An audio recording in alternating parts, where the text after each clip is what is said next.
তো প্রিয় শিক্ষার্থীবৃন্দু, আমি একবার বলবো অর্থাৎ দশমিক কাকে বলে, এটা আমি বললে নিচেরগুলো আমি না বললেও তোমরা পারবে। প্রিয় শিক্ষার্থীবৃন্দু, আসসালামু আলাইকুম, আশা করি ভালো আছো। আজকের ভিডিওতে আমরা সংখ্যা পদ্ধতির পরিচিতিমূলক একটি আলোচনা করবো, অর্থাৎ পুরো ভিডিওটি স্কিপ না করে দেখলে অবশ্যই বুঝতে পারবে যে সংখ্যা পদ্ধতি কি এবং সংখ্যা পদ্ধতি কীভাবে সহজে আয়ত্ত করা যায়। তো প্রিয় শিক্ষার্থীবৃন্দু, চলো কথা না বাড়িয়ে আমরা সংখ্যা পদ্ধতি নিয়ে আলোচনা করি। সংখ্যা পদ্ধতি দুই ভাগে ভাগ করা যায়, অর্থাৎ সংখ্যা পদ্ধতি দুই প্রকার, দুই ভাগে ভাগ করা যায়। তো তার আগে আমাদের অবশ্যই জানতে হবে সংখ্যা পদ্ধতি কাকে বলে, কারণ এই প্রশ্নটি সৃজনশীলে বেশি চলে আসে, কারণ আমাদের সৃজনশীলের অবশ্যই ক পারতে হবে।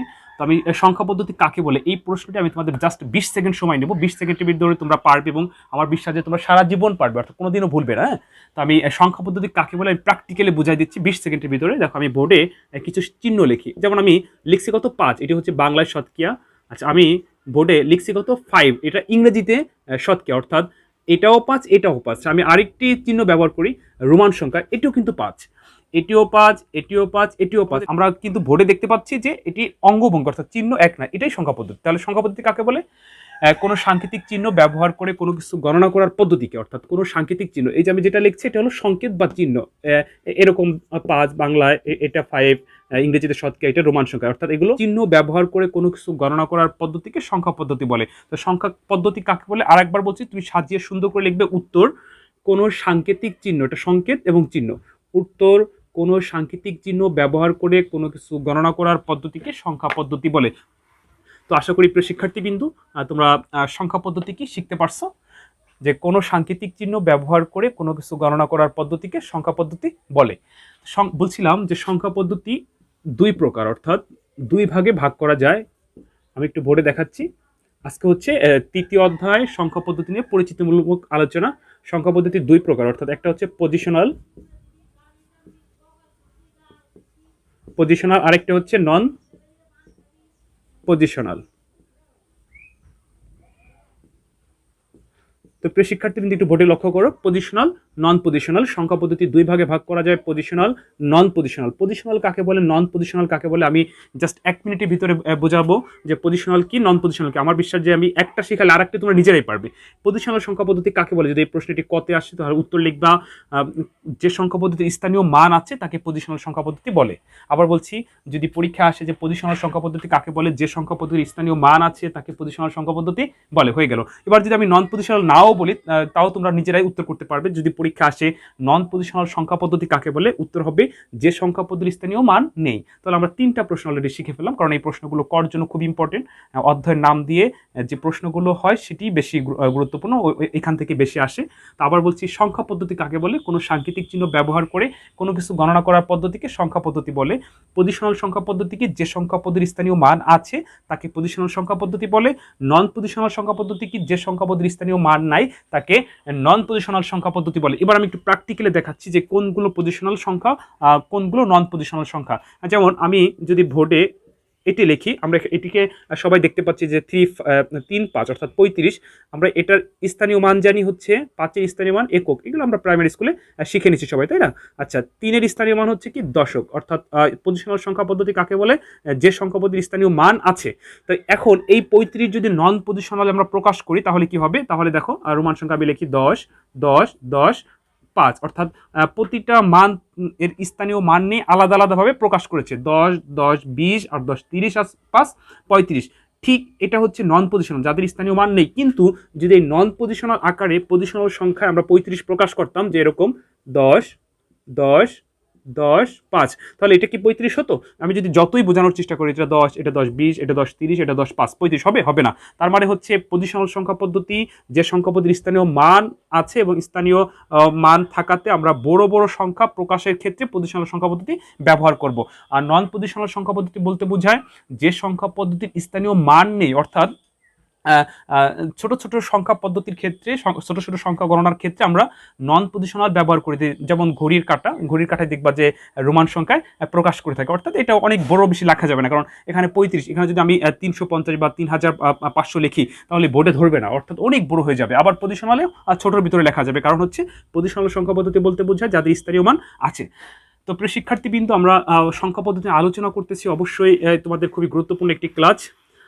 এবার পজিশনাল সংখ্যা পদ্ধতি হচ্ছে 4টি। এই পজিশনাল সংখ্যা পদ্ধতি 4 প্রকার, অর্থাৎ বেজের উপর ভিত্তি করে সংখ্যা পদ্ধতি 4 প্রকার। এটি পরীক্ষায় নৈবিত্তিকে আসে। আবার আমি শুরু থেকে বলছি, সংখ্যা পদ্ধতি 2 ভাগে ভাগ করা যায়, পজিশনাল, নন পজিশনাল। পজিশনাল সংখ্যা পদ্ধতি আবার 4 প্রকার, অর্থাৎ বেজের উপর ভিত্তি করে সংখ্যা পদ্ধতি 4 প্রকার। যেমন দশমিক,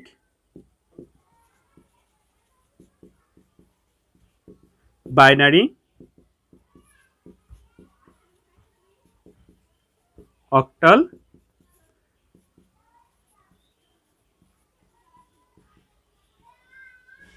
হেক্সাডেসিমেল। তো প্রিয় শিক্ষার্থীবৃন্দ একটু বোর্ডে লক্ষ্য করো, এই পজিশনাল সংখ্যা পদ্ধতি অর্থাৎ বেজের উপর ভিত্তি করে সংখ্যা পদ্ধতি হচ্ছে 4 প্রকার: দশমিক, বাইনারি, অক্টাল, হেক্সাডেসিমেল। দশমিকের বেজ হচ্ছে 10, বাইনারি বেজ হচ্ছে 2, অক্টালে বেজ হচ্ছে 8, হেক্সাডেসিমেল বেজ হচ্ছে 16। এবার এই বেজ নিয়ে আলোচনা করবো, অর্থাৎ দশমিকের বেজ কেন 10 হলো, বাইনারি বেজ কেন 2 হলো, অক্টালে বেজ কেন 8 হলো, হেক্সাডেসিমেল বেজ কেন 16 হলো। বলছিলাম যে আজকে ক্লাস হচ্ছে তৃতীয় অধ্যায় সংখ্যা পদ্ধতি নিয়ে পরিচিতিমূলক আলোচনা। তো প্রিয় শিক্ষার্থীবৃন্দ, এই ক্লাসটি তোমরা যারা নতুন, অবশ্যই তোমাদের জন্য খুবই গুরুত্বপূর্ণ।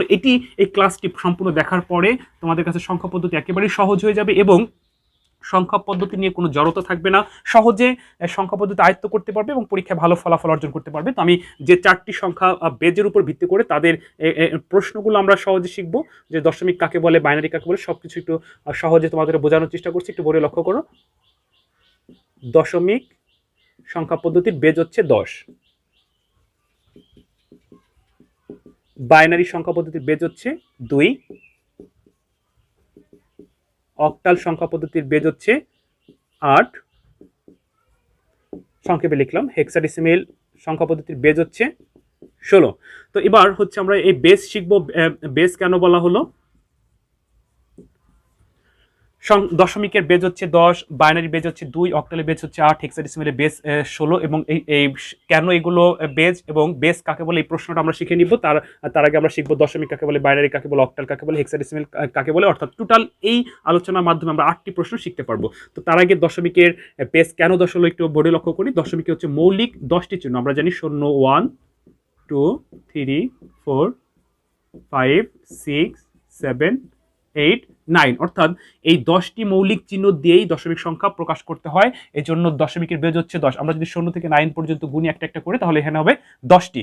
অর্থাৎ দশমিকের বেজ এ কারণেই 10টি মৌলিক চিহ্ন আছে বলে। তো যদি বলা হয় যে বেজ কাকে বলে, তাহলে উত্তর হবে সংখ্যা পদ্ধতির বেজ হচ্ছে ওই সংখ্যা পদ্ধতিতে ব্যবহৃত মৌলিক চিহ্নের মোট সংখ্যা, অর্থাৎ মৌলিক চিহ্নের মোট সংখ্যাকে বেজ বলে। যেমন এখানে যেমন 0 থেকে 9 পর্যন্ত আছে, আমি যদি এখানে 2-4টে বাদ দিয়ে দিই, তাহলে কি গণনা করা যাবে? করা যাবে না। আবার আমরা সারা জীবন দশমিকে যে গণনা করে আসছি, আমরা কি কোনোদিন দেখছি যে 0 থেকে 9 এর বাইরে কোনো সংখ্যা আছে? নাই। অর্থাৎ এগুলো হচ্ছে মৌলিক চিহ্ন, মৌলিক চিহ্নের মোট সংখ্যাকে বেজ বলে। আচ্ছা, বাইনারি বেজ কেন 2 হলো? বাইনারি বেজ হচ্ছে 2, কারণ হচ্ছে বাইনারিতে মৌলিক চিহ্ন 2টি, 0 এবং 1, অর্থাৎ 0, 1 দিয়ে বাইনারি পৃথিবীর সকল সংখ্যা প্রকাশ করে। যেমন দশমিক 0 থেকে 9 পর্যন্ত এর ভিতরে যতগুলো মৌলিক চিহ্ন আছে এগুলো দিয়ে সংখ্যা প্রকাশ করে, বাইনারি 0 এবং 1 দিয়ে পৃথিবীর সকল সংখ্যা প্রকাশ করে। এই জন্য বাইনারি বেজ হচ্ছে 2, অর্থাৎ বাইনারিতে মৌলিক চিহ্ন 2টি, মৌলিক চিহ্নের মোট সংখ্যাকে বেজ বলে। যদি পরীক্ষা আসে সংখ্যা পদ্ধতির বেজ কাকে বলে, তাহলে হবে মৌলিক চিহ্নের মোট সংখ্যাকে বেজ বলে।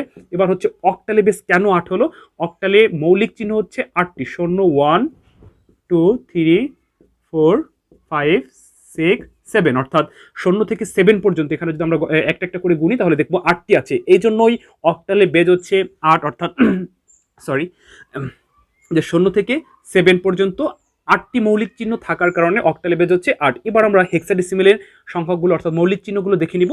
হেক্সাডেসিমেলের বেজ কেন 16 হলো? হেক্সাডেসিমেলের হচ্ছে 16টি মৌলিক চিহ্ন, 0, 1, 2, 3, 4, 5, 6, 7, 8, 9। 9 এর পরে কি হবে? 9 এর পরে হবে A, B, C, D, E, F, অর্থাৎ 0 থেকে F পর্যন্ত যদি আমরা গণনা করি, 0 থেকে F পর্যন্ত, তাহলে 16টি মৌলিক চিহ্ন হবে। এ কারণে হেক্সাডেসিমেলে বেজ হচ্ছে 16। এখানে একটু জানতে হবে যে এর মান কত। এর মান তোমার জাস্ট মনে রেখো, এর মান হচ্ছে 10, B এর মান হচ্ছে 11, C এর মান হচ্ছে 12, D এর মান হচ্ছে 13, E এর মান হচ্ছে 14, F এর মান হচ্ছে 15। এটা জাস্ট মনে রাখলেই হবে। তো প্রিয় শিক্ষার্থীবৃন্দ, আমরা দশমিকের বেজ কেন 10 হলো, বাইনারি বেজ কেন 2, অক্টালের বেজ কেন 8, হেক্সার বেজ কেন 16 আমরা শিখে নিলাম। এবং সংখ্যা পদ্ধতির বেজ কাকে বলে? মৌলিক চিহ্নের মোট সংখ্যাকে বেজ বলে। এবার আমরা শিখবো হচ্ছে দশমিক সংখ্যা কাকে বলে, বাইনারি সংখ্যা কাকে বলে। এই প্রশ্নগুলো সাধারণত কতে আসে। তো প্রিয় শিক্ষার্থী বিন্দু, আমি একবার বলবো অর্থাৎ দশমিক কাকে বলে, এটা আমি বললে নিচের গুলো আমি না বললেও তোমরা পারবে, কারণ আমি খুবই সহজ করে বোঝাবো যে দশমিক সংখ্যা কাকে বলে। যদি পরীক্ষা আসে দশমিক সংখ্যা কাকে বলে, তাহলে তুমি লিখবা দশমিক সংখ্যা পদ্ধতি বলতে বোঝায় যে সংখ্যা পদ্ধতির মৌলিক চিহ্ন 10টি এবং বেজ হচ্ছে 10, তাকে দশমিক সংখ্যা পদ্ধতি বলে। হয়ে গেল, এটা লিখলে ভুল হবে না। যদি এখন বাইনারি আসে অবশ্যই তোমরা পারবা। বাইনারি সংখ্যা পদ্ধতি বলতে বোঝায় যে সংখ্যা পদ্ধতির মৌলিক চিহ্ন দুটি এবং বেজ 2, তাকে বাইনারি সংখ্যা পদ্ধতি বলে। হয়ে গেল। আচ্ছা, এবার যদি আসে অক্টাল সংখ্যা পদ্ধতি কাকে বলে, তাহলে তাও পারবে, আমি না বললেও এখন পারবে। যে সংখ্যা পদ্ধতির মৌলিক চিহ্ন 8টি এবং বেজ 8, তাকে অক্টাল সংখ্যা পদ্ধতি বলে। হয়ে গেল। যদি আসে যে পরীক্ষা হেক্সাডেসিমাল কাকে বলে, তুমি লিখবা যে সংখ্যা পদ্ধতির মৌলিক চিহ্ন 16টি এবং বেস 16, তাকে হেক্সাডেসিমাল সংখ্যা পদ্ধতি বলে। হয়ে গেল। অর্থাৎ একেবারে সহজ। তুমি যেমন বলে নিচে দেখাই দিতে পারি সংখ্যাগুলো লিখে যে দশমিক সংখ্যা পদ্ধতি কাকে বলে, যে সংখ্যা পদ্ধতির মৌলিক চিহ্ন 10টি এবং বেস 10, তাকে দশমিক সংখ্যা পদ্ধতি বলে। যেমন বলে 0 1 2 3 4 9 পর্যন্ত লিখে দিলেও আরো বেটার, অর্থাৎ ভালো হবে।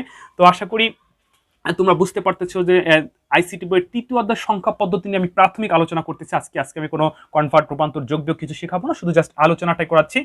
যদি ক্লাসটি ভালো লেগে থাকে অবশ্যই কিন্তু সাবস্ক্রাইব, লাইক, কমেন্ট করতে ভুলবে না। আমি আবার পিছন থেকে একটু রিভিউ করি যে সংখ্যা পদ্ধতি দুই ভাগে ভাগ করা যায়, পজিশনাল, নন পজিশনাল। সংখ্যা পদ্ধতি কাকে বলে? কোনো সাংকেতিক চিহ্ন ব্যবহার করে কোনো কিছু গণনা করার পদ্ধতিকে সংখ্যা পদ্ধতি বলে। সংখ্যা পদ্ধতি দুই ভাগে ভাগ করা যায়, পজিশনাল, নন পজিশনাল। পজিশনাল সংখ্যা পদ্ধতি কাকে বলে? যে সংখ্যা পদ্ধতির স্থানীয় মান আছে তাকে পজিশনাল সংখ্যা পদ্ধতি বলে। নন পজিশনাল সংখ্যা পদ্ধতি কাকে বলে? যে সংখ্যা পদ্ধতির স্থানীয় মান নেই তাকে নন পজিশনাল সংখ্যা পদ্ধতি বলে। সংখ্যা পদ্ধতির বেস কাকে বলে?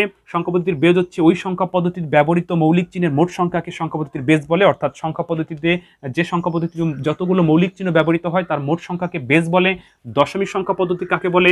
যে সংখ্যা পদ্ধতির মৌলিক চিহ্ন 10টি অর্থাৎ বেস 10, তাকে দশমিক সংখ্যা বলে। যেমন 1 2 3 4 5 লিখে দিলাম। বাইনারি সংখ্যা পদ্ধতি কাকে বলে? যে সংখ্যা পদ্ধতির মৌলিক চিহ্ন 2টি এবং বেস 2, তাকে বাইনারি সংখ্যা পদ্ধতি বলে। যেমন 0 1। অক্টাল সংখ্যা পদ্ধতি কাকে বলে? যে সংখ্যা পদ্ধতির মৌলিক চিহ্ন 8টি এবং বেজ 8, তাকে অক্টাল সংখ্যা পদ্ধতি বলে। যেমন 1 2 3 4 7 পর্যন্ত লিখে দিলাম।